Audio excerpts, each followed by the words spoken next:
Hey everyone, what's up? Welcome to the Valor channel. Today I'll show you how to fix the E20 error in Steam. First, open your browser and check the Steam server status page to see if all servers are up and running. Just search for Steam server status and click on any official status checker. Right now, as you can see, everything looks fine. There we go.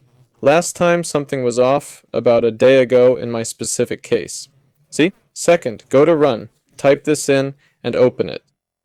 Just open it, right? And type in %localappdata%. Hit OK. Find the Steam folder here and delete it completely. Close Steam and reopen it fresh. If that doesn't work, try toggling your VPN on or off. See how that works. And finally, you can open the command prompt through Run and enter these two commands. Type in ipconfig,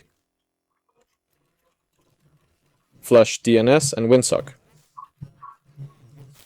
Or more specifically, netsh winsock reset.